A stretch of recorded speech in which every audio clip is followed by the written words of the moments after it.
Welcome to the Inner Self Confidence Podcast. I'm your host, Katie Delamont. Real talk for women who are done overthinking, freezing, or abandoning themselves. If you are ready to feel calm in your body, trust yourself, and speak up without forcing it, you're in the right place. Because confidence isn't something you perform, it's something you build from the inside out. Let's go.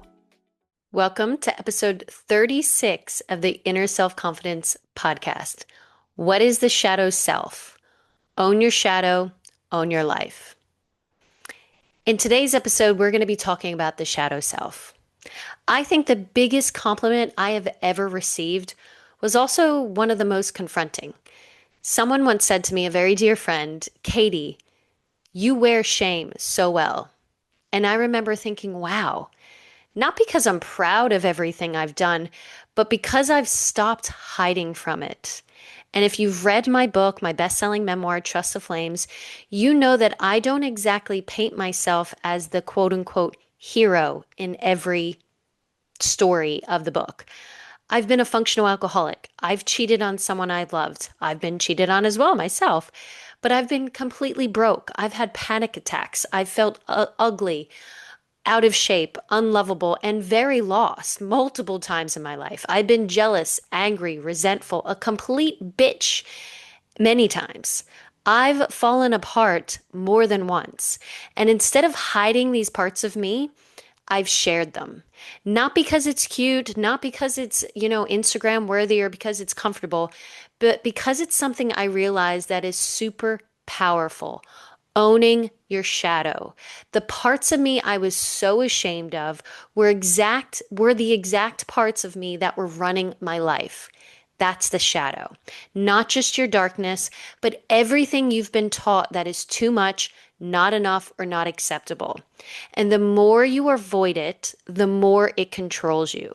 So today I'm sitting down with the human behavior expert and coach, Anita, to talk about shadow work, what it actually is, and why so many people are so scared of it, and how learning to own your shadow might be the most freeing thing that you'll ever do. So let's get right into it. All right. Well, welcome to the podcast, Anita. Thank you so much for joining. Thanks for having me. Very looking forward to our chat today. It's lovely to see you and thank you for having me on. My absolute pleasure. So today we're talking about the shadow self, which can be a very deep, sometimes intricate subject. So I'd really love for us to kind of not water it down, but really simplify it so people can easily digest it. What would you say, or how do you explain the shadow self in real terms or practical terms for the everyday person? Because we all have a shadow side. Yeah, we do. And I think this is it. It's like how to break it down for the everyday person is the first thing to say is that people listening that haven't heard too much about it, it can be highly confronting for people hearing this. So whenever I talk about shadow, I will be out and about and I'm having conversations with people and it can come up, right? And with clients, I guess most clients take quite well to it, but people out on the streets, it will be an either love it or hate it one. Yeah, so some people are really into it and other people will be like, no way. And as we go into it, it might make a bit more sense. So the shadow self is really about the parts of us that we have disowned, that we have rejected, that we have suppressed because they weren't okay. So somewhere in our younger years, in our childhood, we were told, let's say, to be a good girl, to be a good boy, and it wasn't okay to be bad. So we would hide and suppress the badness of us and only want to be seen as good. Yeah, so we push down maybe anger, let's say. We push down the selfishness. Yeah, we push down the parts of us that, can be a little bit narcissistic. We push down jealousy. We suppress maybe even our creativity. Yeah, we may grow up in a household where to be academic is the thing that's going to earn you money and it's the thing that gets you the praise. So if you're into singing or, more arty things, it's not okay. So you push that side of you down. Yeah. Yeah. Even things like, it's not okay to be too loud or too happy. They're Yeah. all, parts. So what we do is we'll push those down, and we will, they will stay in the shadows. And then what tends to happen is, as we go through life, we then will get triggered in the face of people that are displaying selfishness, jealousy, anger, creativity. Hmm. Yeah, all of those things, whatever it is, it's like anything that triggers in us is us. And this is where it gets confronting, because I don't want to be selfish. I don't want to be a narcissist. Yeah. I don't want to be jealous. So I'm going to, see it in you, and I'm going to not really not like it in you. Or I'm going to see someone who's highly creative, and I may get a trigger that is actually, really positive, but not see that that trigger is actually me that I'm seeing in them. I'm admiring them for their beautiful singing voice. It may not be that I've got a great voice, but there's a part of me that is highly creative that I've suppressed, that I'm not seeing, that I'm actually, admiring in them. It's always us. And this is the part that people can find quite confronting. It's always in reference to ourselves, because we haven't got another point of reference. We Yeah. only have ourselves as a point of reference. So we're only ever referencing ourselves. Mm. We're So, just walking in a house full of mirrors, I say. exactly. And I use this example with my clients. I look at like, okay, my mother-in-law is probably not somebody who I align to very much. So we don't have the same values and all that stuff.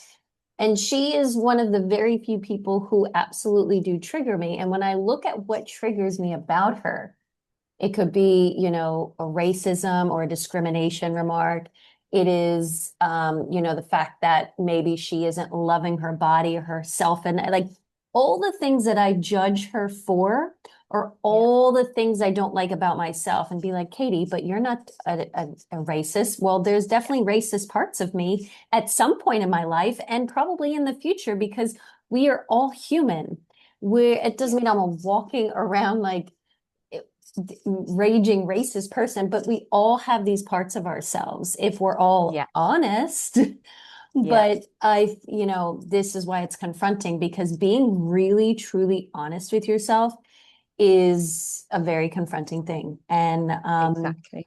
so I also use the example of you've lived in Australia, so and well, you're English, so you also understand the tall poppy syndrome. I'm American, so Americans are known to be a bit more, let's say, confident, and to some people a little egotistical, especially to Aussies and English people, because they have this thing called the tall poppy syndrome of like, we can't, display our feathers or our money out there to the world. It's too much. We have to be quote unquote humble. Yeah. My husband has done this a few times, and he's part of this like this gym slash club in the city called the Tattlers Club. And it used to be just like a businessman's club or whatever. And you have to, you used to have to spend a lot of money to be a part of it. Anyways, he had one of the hats on one day, and we're in our small little beach town up in the Sunshine Coast, and we're just outside, and somebody was like, "Oh yeah, I like your hat. Are you part of the Tattlers Club?" And he's like, "Oh no, no, no, I'm not. Like, I just had." I'm like, "Don't lie to this stranger. You are a part of it." He's like, "Oh well, And then later it was like, "I just didn't want them to think this and that." And I'm like, "You Yeah. have to just own whatever and who you are and what you Yeah. choose." Yeah. And I think, we'll talk a lot about how women very much struggle with this, but also it shows up in men, of course. And I think it's personality, Katie. I think culturally we have these cultural kind of biases that we talk about. I'm certainly not suffering from tall poppy syndrome. I know when I'm good at something and I'm bad, and I'm English, I lived in Australia or whatever. And I don't look at you as an American as any more brash and egotistical than I do some of my friends that are Aussie or English. So I think there is a cultural kind of generalization that we make. But I think a lot of this stuff comes to our childhood, right? What was it okay and not okay to display? So with Kenny, with your husband, it's like what was his environment? Not that we need to go into that, but what was that environment that he grew up in, that he learned that, versus what we may have learned, regardless of our culture, let's say. So I definitely think and this is where this work is really about starting to break down the generalizations. All men are this, all women are this. Well, I know a lot of women that are much more confident than men. I coach both women and men. I coach men that I'm more masculine than that. They carry more feminine. Again, childhood. What happened in childhood that they stepped more into their feminine, and I needed to step more into the masculine. So this work really is about breaking this down to the individual and not just generalizing against our cultures and our body parts, let's say. So the real beauty of getting down into the shadows. And I liked what you said there about that, the racism part and all the rest of it. And it's like, so what happens with shadow is often it arises in the moment. So there's something, even in this example, so people may, go, oh, but, I really am not racist and they really are. And it's like, well, the fact that you are getting triggered in the moment by their racism, let's say, and then you're maybe having a judgment on them, you in theory are being racist to them, to their views, to their values. So it's not always as direct as this for that. Yeah. But it's about, if there's an arising in that moment, it's to stop and go, okay, maybe I'm not being racist about their race, but am I being racist towards their perspectives?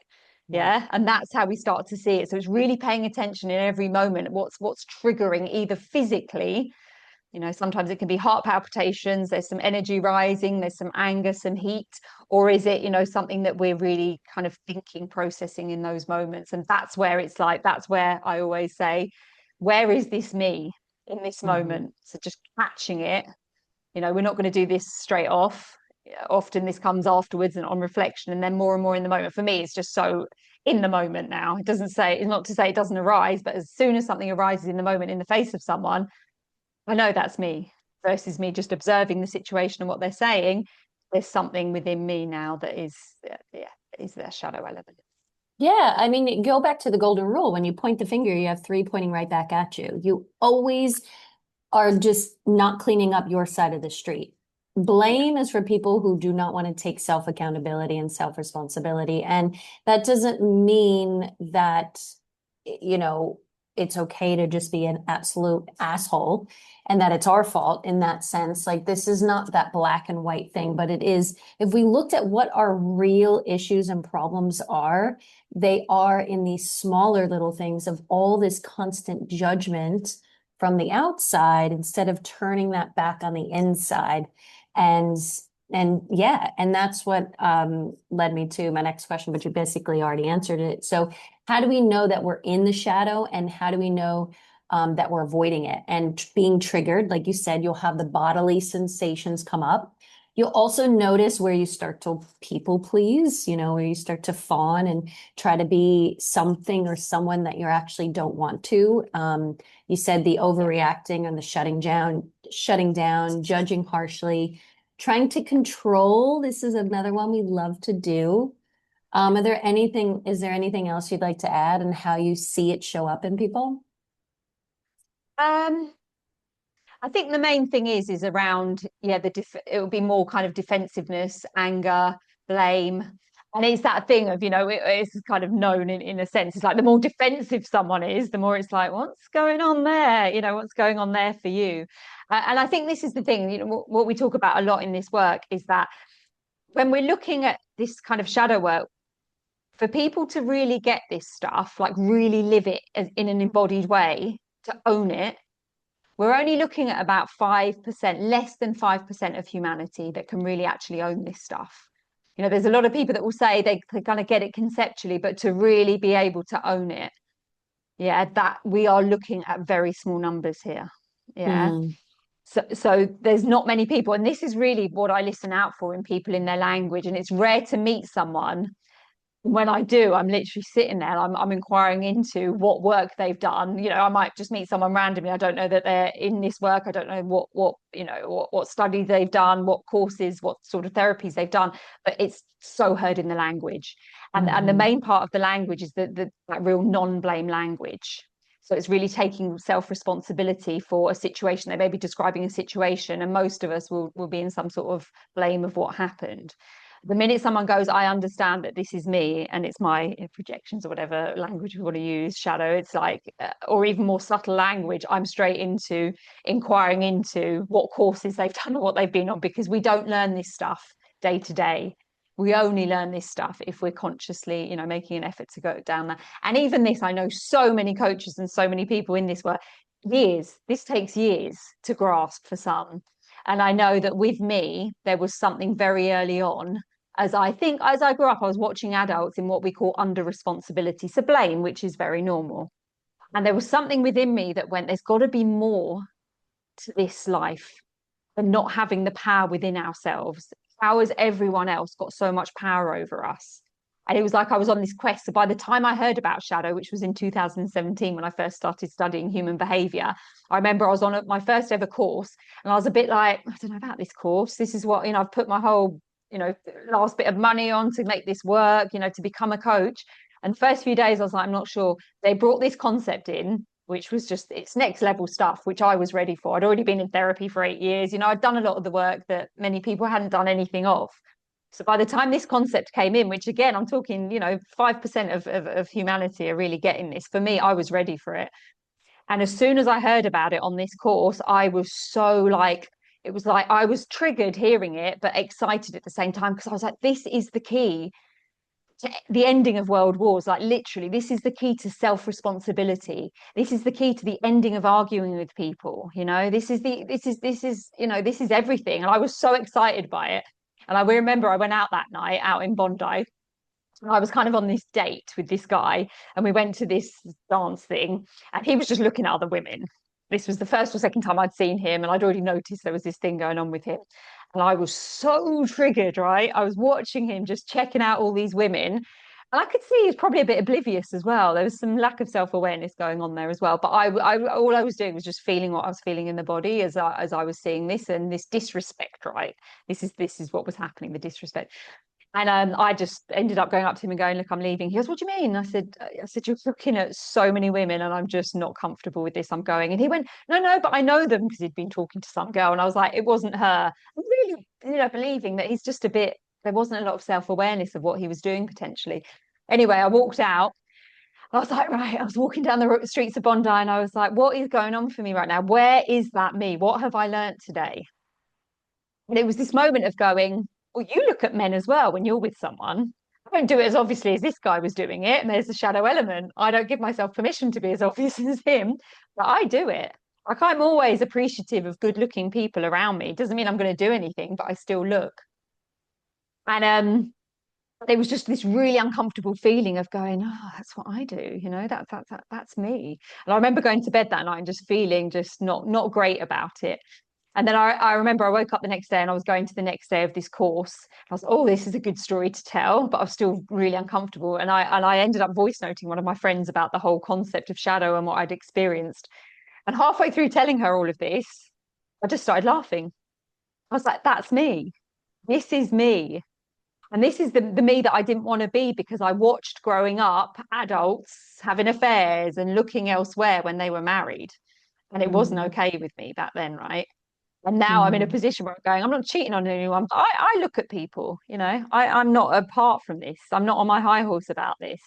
I think all And humans do, not just yes, you and a few other yeah, people. It is called, yeah, I mean, humans made this concept of being with one person. It's not a human yeah, like natural thing either. Like no, the whole no, monogamy thing. I am married and happily monogamous, but it's yeah, also not natural. It's a human concept yeah, that came from religion and force and yeah, cults, basically. And again, I'm not absolutely. anti-marriage or anti-being with one person, but it's not a human experience. Like No, we do come from animals at the end of the day. We are here to quote unquote reproduce. Like it is part of our exactly. animalist like instincts. So I Yeah, think everybody looks, but I that brings me to a question of how do you yeah, know of because absolutely our shadow side gets triggered, but also this is where people when it's actually really out of alignment to our values. And then mm, you have people being like, oh, well, it's just my shadow self. And I'm just triggered because it's a part of me when it's really, no, babe, this is really against your values. And you're staying with someone, taking on that saying that, Do you know oh, what it's that is, Katie, me. though? So Yeah, how can yeah, people distinguish yeah. and know the difference between intuition and fear, basically, Well, yeah, um, and the people mm, pleasing? Because so many people yeah. stay in relationships with the excuse of, oh, it's just me, I'm just getting triggered, I'm the problem. But what they're lying to themselves about is their value sets. Yeah. So That's it. values are, and people don't like to hear this, but values Yeah. aren't real. Values arise in the moment. Your values that you have set years ago that you live your life by, bullshit. It's not real. Values arise in every single moment. And those people that are staying in those relationships against their values are not seeing what their value is in that moment. And when you actually get to their highest value, it isn't the value that they're telling themselves they want, it's the value that they are living. And to stay with someone outside of your value set means that your value in that moment is more important to you to be with this person for whatever reason it is than the lies that you've told yourself about the values that you're holding. Values are at two ends always. When we've got really strong values, we are suppressing, and there's the shadow part. Values should always be at two ends, and you're using one in one moment and one in the other. If we need values and we're holding on to those really strongly, it's a safety net because we don't trust in the moment that another value is going to arise. I really value respect. Yeah, I can be disrespectful. The minute I'm disrespectful, I'm going against my value set because I've held on to it so tightly, and now I'm going to judge myself for being disrespectful. Value on a continuum, respect, disrespect. Stop holding so tightly to one end, and then you're free. Yeah. And then you just see what's being chosen in the moment. And so, say respect is one of their values, and Yeah. they're very aware that they've been disrespectful, and they can Yeah. still have compassion for that part of them. So I feel like Yeah. shadow work is like basically internal family structures is basically just shadow work, is basically Yeah. just a meta meditation. So for people who don't know, IFS or internal family systems is a very common, huge David Schwartz, I think his name is, psychology practice these days. And all it is basically just getting to know these little shadow parts of you. We call them the protector parts, and learning how to have more compassion for them and making room for them because they all exist and we don't want to kick any of them out.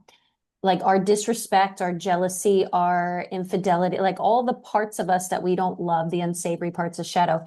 How can we make space for them in our lives? But at the same time, you can still say, like, respect is my value, but I can also have compassion when I don't respect myself or other people. I can also understand when other people don't, but yeah, then how do people know that if something is aligned for them or not?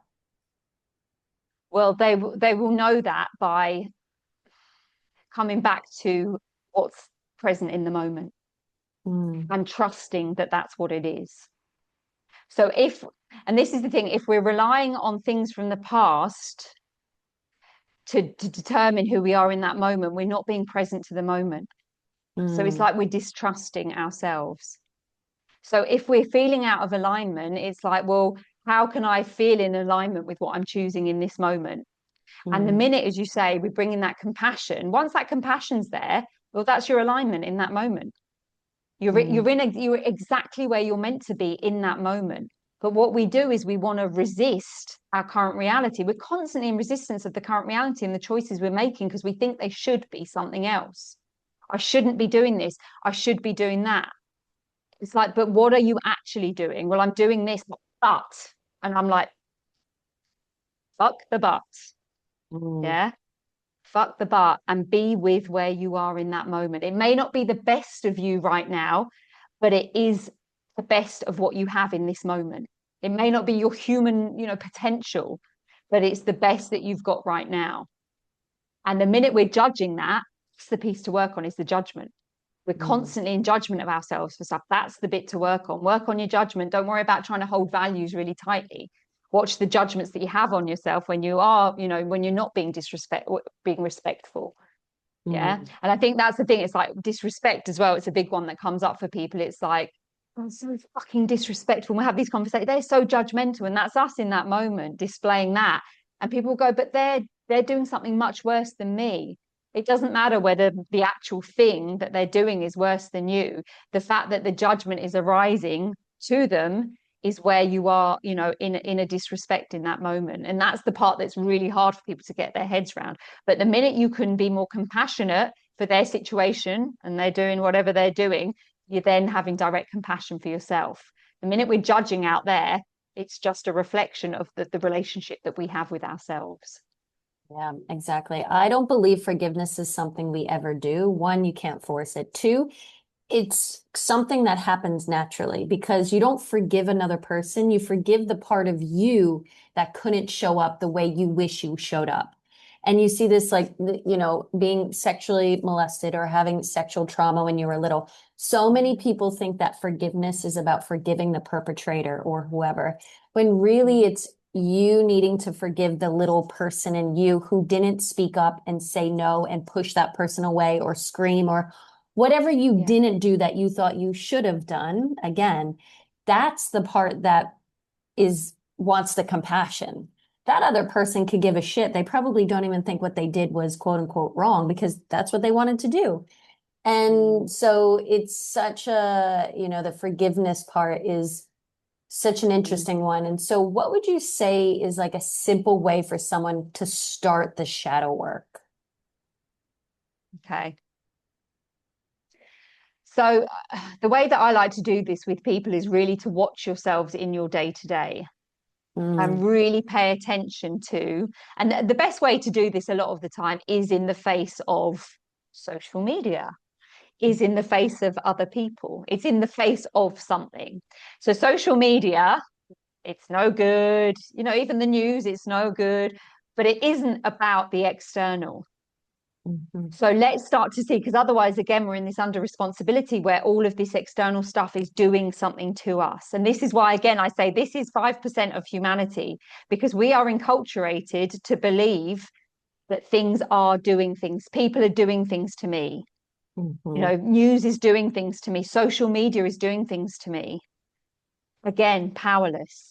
Because what we're not taught is there's a tiny moment of choice point that we miss, like a microsecond of choice where we make a decision how we feel in the face of the social media, let's say. So this is again, I say this is confronting work because it's to start to watch when I'm triggered in the face of something someone said or in the face of social media. Am I in comparison? Am I in judgment of what I'm seeing? Am I in excitement of what I'm seeing on social media? Is my system getting revved up because of what I'm watching, or is my system getting revved up because of the meaning that I'm making of what I'm watching? Yeah. So this is what, as I work with people, we are literally going down into the intricacies of the tiny moments before we switch, the feelings on in our body. Most people are like, no, it just happens. This just turns on, or I wake up with this, or I see this and this is happening. It's like, there's something we're missing here. Start to pay attention to this tiny moment. And this is what happens the minute we notice that thing that just comes over us and arises in the system. Go back straight away as soon as you notice that. What was going on for me just before I felt what I felt? I've seen something on social media. I'm in comparison. Tiny microsecond. I've seen something on social media. I'm now in worst case scenario. The world's going to end. What are they doing to me? There's some sort of self-talk. There's something that is happening within us. And then we're just consumed by the feeling of it and then the judgment. I shouldn't be on my phone. I shouldn't be watching this. I shouldn't be doing this. I need to get away from this person. They're zapping my energy. Yeah, they're energy monsters, whatever we call them. And this is the sad part. This is again, it's a sad part because the minute we're needing to get away from stuff, we're going to spend our lives constantly getting away, needing to, and we're not always going to be able to move away. So the beauty is that once we start to get this stuff, we can be in situations and not need to run as fast as we might have done before, because now we're going, what just happened in that scenario? So it doesn't mean you need to be best friends with the person. It doesn't mean you're going to be on social media for the rest of your life or doing whatever, but it just means that you get to see within yourself what's happening in the face of them. And then you get to choose whether you see them or you don't see them. Like there's been plenty of people in my life where before in the past I've gone, I can't be around them. I'm just like, they're winding me up. And then once I started to learn this stuff, I would go and sit myself in the face of them and watch myself breathe and start to listen to them rather than have a chat with myself about how much they're triggering me as I trigger myself in the face of them. And I've had clients Exactly. before hiding their phones from themselves, taking themselves off social media and all the rest of it. But then they're in a toxic love-hate relationship because they're on and off social media. So what's that saying? Yeah. There's something that's benefiting them from it. So it'd be like, okay, use that to learn about yourself. Because we're Yeah. never going to be able to run away from everything. Even if we sat in a room on our own, we're going to be winding ourselves up. We're not getting away from that. Yeah. Go to, yeah, the people and the things that trigger you and observe yourself. Yeah. Observe what's happening Yeah. before, during, and after. It's all about that observation and giving yourself that space to be your best detective. And then, of course, like reflecting and asking those questions, like what are the, and going back to, general questions, like most people don't ask themselves, like, what are the worst traits and characteristics and behaviors that any person could ever possess? Like, what do I truly believe? And everybody thinks they think the same thing as everybody else. And it's like, no, what do you think? And, Yeah. if you want to go back to where you may have heard that or where you felt that, that's great. You don't Yeah. have to, but it's like getting so I know me and you are on the same page about this, but so many people spend so much time worrying about everybody else. And, so many people are spending so much time about what's going on with America when they live in Australia. And I'm like, what if you spent that time actually Yeah. observing what you actually like, what these characteristics that are holding you back? Like, Yeah. spend your time more wisely. It is not selfish, Yeah. but it's Exactly. confronting, like we've Yeah. said. And it's what you mentioned there, Katie, is brilliant. That thing of like, I have people that I know that support Trump and people that hate Trump. Oh, yeah. And I Me too. I'm literally, American. yeah, Hello. I yeah, know both exactly. sides Yeah, well. yeah, yeah, yeah. So I'm this is the like, best part, and I'm right? also like, Trump is a man who has a wife, who has kids. Do you not think they don't love him? He's still a And a lot human of being, supporters. a whole lot of supporters. And I'm not either here nor there. I'm just saying that, like, why is your judgment the right judgment? Or Yeah, how can they be right and you be right? Like, there's no such thing as yeah. right or wrong. No. But this is the beauty of it. So it's like literally, I will listen to people, and I'm literally like, "Yeah, you've got a great argument." So if you, because I'll start to listen, I go, "Oh, what's happening?" Because I don't listen, I don't pay attention. I pay attention to people's perspectives. I don't know Trump to make my own assessment on him. Right? I am never going to get that chance. So I sit there and I listen, and I'm like, "Oh God, yeah, I get that." And then I listen to the extreme opposite of the good, the bad, and you're going, "Yeah, I can see why you've hypnotized yourself with that part of him, and why you've hypnotized." This is the thing, as you're saying there, it's like rather than spending the time being so invested in what he's doing, what's happening in America, is to use that to go, what is it within me that is triggering in the face of him? And I hear a lot of people with similar traits to Trump hating Trump. And I'm just like, the Mm, shadow is just, it's just incredible. That is you. And I don't, yeah. well, I have said it before and probably got told off, or people haven't spoken to me because it's these uber masculine types that are in, that want power themselves, maybe in this world, right? In the self-development world. And they'll be really triggered by him. And it's like, well, you're going for world domination in what you see as a healing modality, whereas he will also see that he's doing good in the world. And so will some people. So it's the absolute shadow. And they're like, I don't like him. How can you even say that? And I'm like, but you've got the power drive, the need to help, the need to be valuable in the world, which is what he will be running as well. Probably similar childhood traumas to him, right? Similar personality typing. So for me, it's like if you're getting that invested in it, as you say, look after yourself by seeing what it is within you that's running.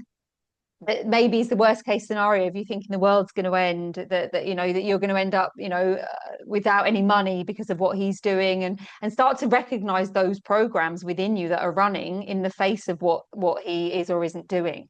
That's Mhm. the work, right? To see all of that and learn about yourself through that. Yeah. So yeah, big That's, yeah. politics is a great one. Oh, it is. I mean, and also like start asking yourself and the people around you better questions.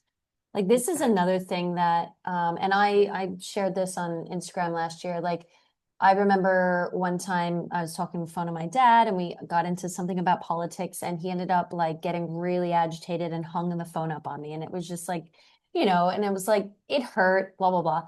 Anyways, I'm with him in person last year and he brings something up about it and I watched myself get, the tingles, the trigger, and I wanted to be right and I wanted to. And I said, you know what, Dad?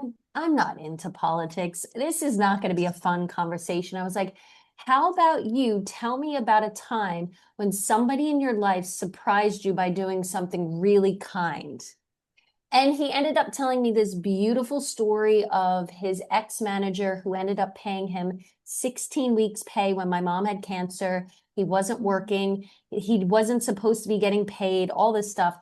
And it was like all I had to do was be present, take a few Yeah. deep breaths, relax Yeah. my shoulders, relax my Yeah. jaw, and just Yeah. ask a mature question. Yeah. That's it. You That is can it. change Yes. anything. And there might be people out there who would have been like, oh, well, I don't want to talk then if you're going to be just rude. And it's like, okay, well, let people show you who they're going to be. Yeah. And I think in that instance when that does happen, because it does happen, and Yeah. it's about seeing where they're at and seeing that I've had some training that people haven't had. I wouldn't have been conditioned with the stuff that comes out of my mouth now that is highly confronting for a lot of people had I not, been trained by people that were, a very high level of consciousness. And so there's that compassion piece that comes in. So whenever I know that I've, because I do go and I go and I prod, and I'll prod people that I know are in this work and this is their potential and it's coming. They're doing this work. They're just a little bit, they're a little bit further. They haven't done as many years of it, right? But this is coming for them. So I'll have a little prod. I don't go around prodding people that I can see that their ego strength is so sensitive that they're not ready for it. So I'll give them a little prod, and then I'm like, okay, that's probably been a bit too much of one, and they may not speak to me for a little while. But for me, there is only ever compassion and love for them. So it's only showing me what stage they're at in the stages of psychological development, as we call it. And I will watch them as they progress. And some it takes a few years to get this stuff. Their ego's still a little bit delicate. They're not, they've got some years. They may have not done as much therapy, on themselves.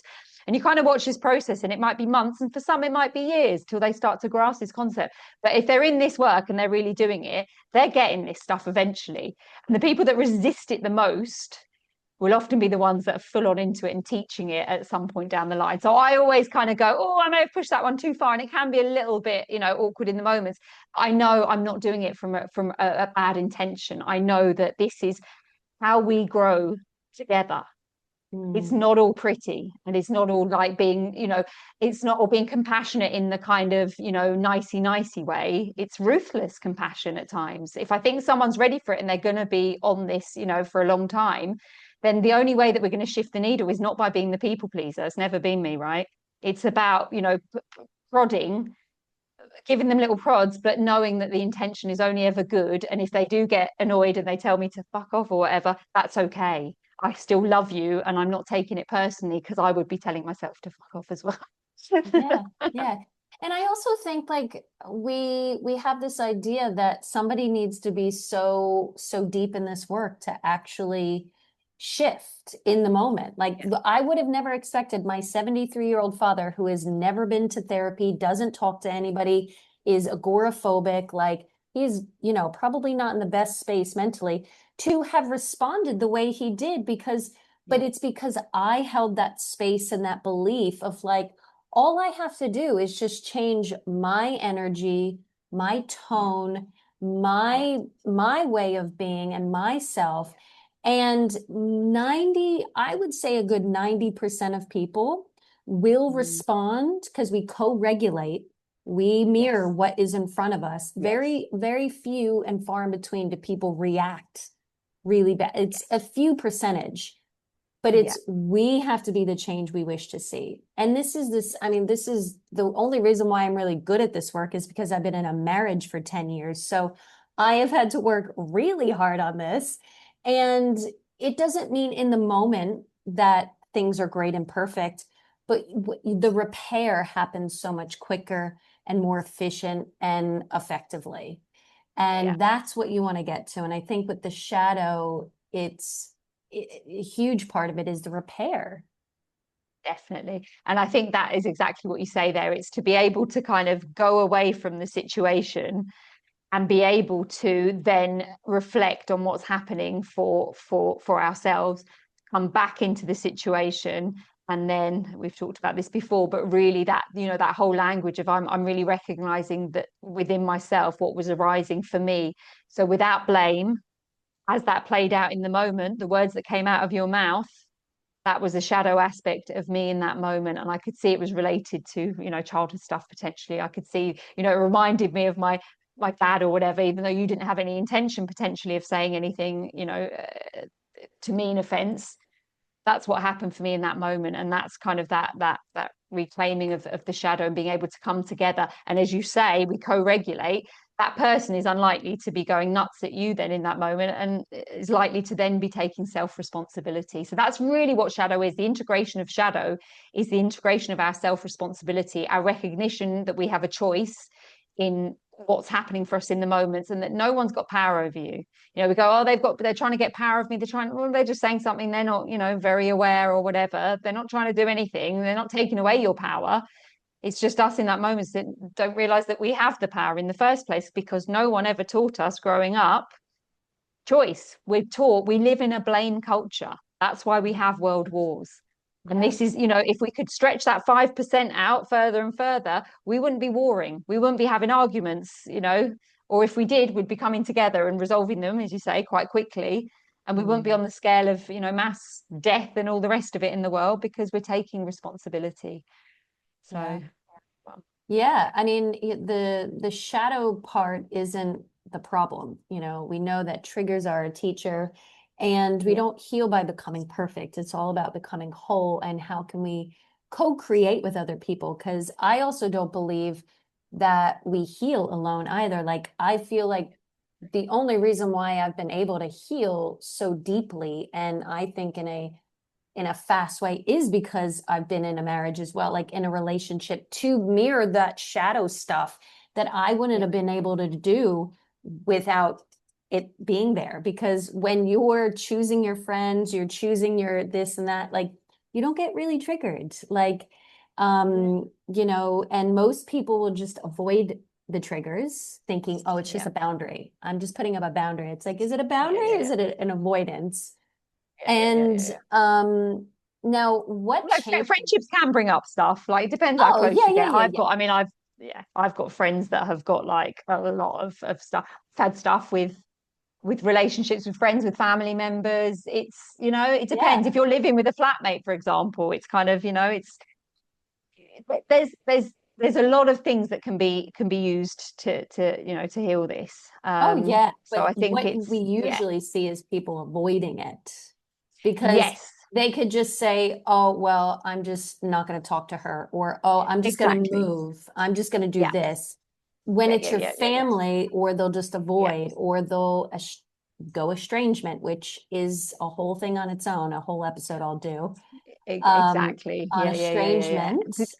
Divorce rates, we're looking at that. That's all of it. It's because it's too hard to look at those shadow parts. And that's why, whatever we're saying, 50% of marriages end in divorce, because we're not communicating at a level of understanding, firstly ourselves, and then in relationship with that person. So it's, and this is, we've talked about this before as well, it's like relationships, it's not that they don't need to end, but they don't need to end ugly.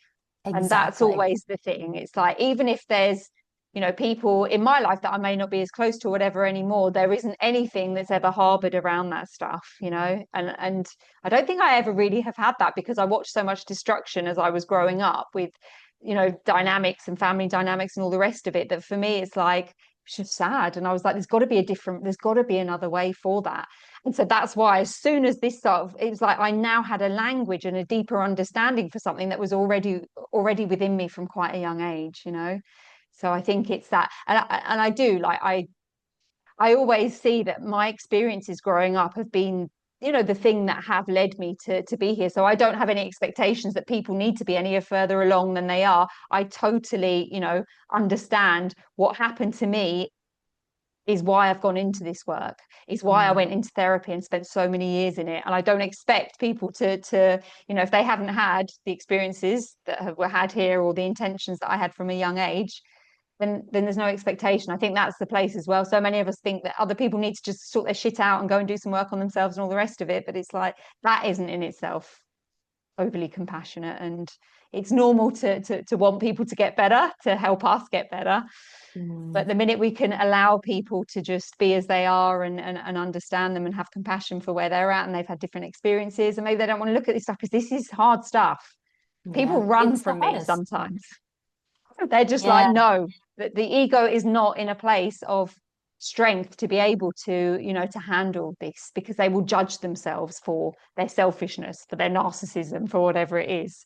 And well, whilst we're judging it, it's like, stay where you are, stay in that, more responsible place until you're ready to take self-responsibility without judgment of yourself. That's the main part of this work.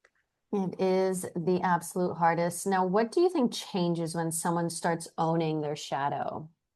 I think there's a lightness. Yeah. I think initially I'm going to say it's confronting. So initially there's probably a bit more of a darkness maybe. But once we start to get through this, it feels lighter.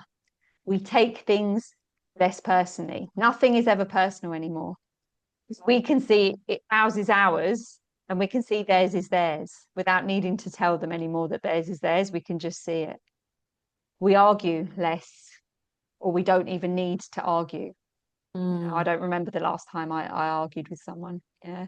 It's like you see people with their perspectives, and that's all it is. It's perspectives. In a way, you don't even hold particular perspectives anymore too tightly, because it's kind of like you can see the whole. If I'm holding on too tightly to a perspective, then I'm suppressing a shadow part that makes their perspective not okay. Yeah. Yeah. So it becomes more quiet. It just becomes a more quiet space to be. You're kind of just looking around the world now, seeing, for me, there's just constantly curiosity. If I see someone that's seemingly being a bit of an asshole, if I have, a friend that's got a boyfriend that is a problem, just there's no sides taken. Yeah, there's no me getting enraged in their situation, because that would be my shadow. Yeah. Yeah, for And whatever reason also I'm not doing my that. Whereas monkey, not now my it's, circus. yeah, exactly. So it's Yeah. just, it's like you're more curious in the world now. I remember especially when I was in Bondi during lockdowns, and there was this kind of quite a big divide with pro-vax, anti-vax, whatever we want to call it. And literally that was when it was just the testament of this work that I had done, to be able to be one of the few people to literally be walking around Bondi curiously inquiring into why what's for you as you're pro or you're against the vax or whatever, and just, and no one ever told me I needed to be getting it or not getting it, because there's no point. People aren't going to tell you things anymore, because they just will tell you what you need to do, because they can see pointless. It's more of a blank canvas. So it's like, oh, tell me about that. Tell me your perspective. Tell me where you read all that stuff. Tell me, and it's literally just that point of curiosity. And that was a real test of this 5% of humanity, right? Seeing how many people were caught in those lockdowns, and seeing the very, very few people, and I'm talking a handful, probably only about 3 or 4 that I can think of, that were truly not caught by either end of it, that weren't having a really full on perspective to it, Yeah. suppressing the other side of the possibility of it. And Yeah. that's, Yeah. yeah, that's I the mean, freedom. it showed you, I thought COVID was an absolute gift, because it showed us where people's real fear, real anxieties are. Like, Exactly. they say one thing, they do another. And the fact that, again, they were so attached to whatever it is, it's an attachment to anything. It's like trying to Yeah. hold on to a slippery, wet fish. Like, Yeah. it's never going to work. And then how easily these attachments just all of a sudden didn't matter anymore. So they thought that you were going to kill their grandmother one day, and then, oh, a few days later, the government doesn't care, so why should we? Yeah. So did you really have a strong opinion on that, or were you just liking the drama? And this is, I talk about this all the time. Like, the reason why, have you ever noticed there's people who are always caught in some big emotional storm or in drama, quote unquote? Like, Totally. I'm never in Totally. drama, since I Yeah. could never have told you I've never have, I never Yeah. will. It's never been a Yeah. part of my life. It just Yeah. never, not because I'm a lucky person, No. but because when you grow up in a home and chaos or fighting is the only time you had attention, then you learn that actually this is the only way I get attention and love, which sounds really horrendous and really backwards as an adult.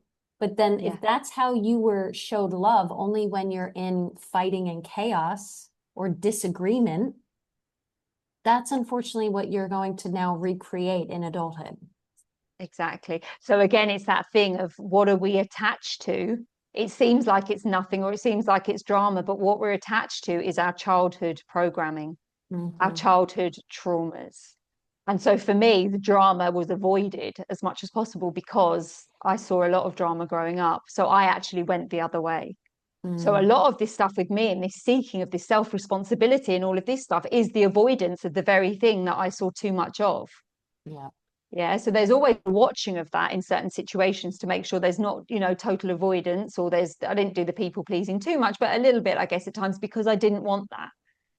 So there's always something. Nothing is never happening for no reason for people, as long as it's a heightened state of drama or, the avoidance, whatever we're doing. It's always that link back to what was that experience growing up. And I see a lot of, dynamics of, my friends now with their kids, and there might be one child, as you say, that is in that I get attention when I'm having a tantrum.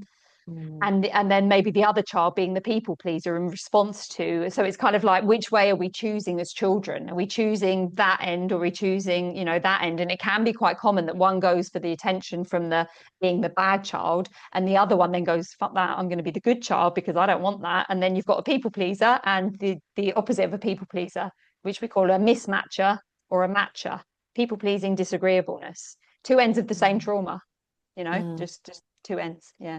Yeah. So, And I mean, also, like, I believe obviously family dynamics is a huge one, but if we want to get a little bit spiritual, how much of this is also our spirit that has karmas and dharmas that we actually don't have also any control over either, if you believe in that sort of thing. So yeah, what are we coming in with, right? Yeah, I'm with you on that totally. Yeah, who knows? We don't know. So I'm open to all of it being possible, a bit of everything, right? Throw it all in and hope one of the modalities are going to save us. Well, I think all of the modalities, it always comes back to, like we said, okay, how can we start healing the shadow side? Same way you heal anything. You bring the compassion, the awareness, the slowing down, the recognizing, the observing. Okay, well, instead of that, what is a response that I would feel better about, more mature about, more grounded with? How can I get to repair faster? Like, it's all the same fucking problem and all the same answer. Every time. Every time. Well, because this is the Inner Self-Confidence podcast, I'd love to hear from you, Anita. What do you feel inner self-confidence means to you? So to me, the way that I see it is that as human beings, as long as we've got this voice in our head and these, sensations, these feelings in the body, we're never really truly 100% always inner self-confident. So the way that I see it, because I really haven't met anyone that's as many people as I know doing this work, the truth of it is, whilst there's this going, we're moment to moment with this kind of stuff, with the inner self-confidence. For me, what it really is, the moments of our most self-confident, that real place of inner confidence is in the silence. So we, throughout our days, may be telling ourselves we're confident or not telling ourselves we're confident, which again is two ends of the same. The minute we stop talking, we're fully present, we're there, whether it's through breath, whether it's through conversation or whatever, there's no voice going. That is when we are at our most confident. This noise, where we need to convince ourselves we are or we're not, it's not true. So that's my answer. Connection to the divine, baby. Whatever that is to you. Awesome. Well, thank you again for your time, Anita. And can you please tell people how and where to find you? And I don't know if because you do your one-to-one coaching, if you want to tell us a little bit about that. Yep. So yes, I work one-on-one. I also run workshops. I do corporate, stuff in the corporate space as well. So if anyone wants to reach out, find me on Instagram, Facebook, or LinkedIn. My name as it appears. Feel free to DM. And yeah, always happy to have a chat. So thank you so much for having me on. Absolutely loved our conversation as always. And yeah, look forward to next time. Yes, Nita, thank you. Bye. Thank you.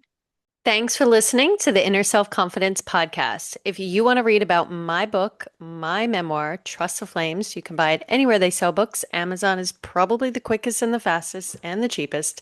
Trust the Flames is the name of the book, My Wild Ride from Mindlessness to Mindfulness.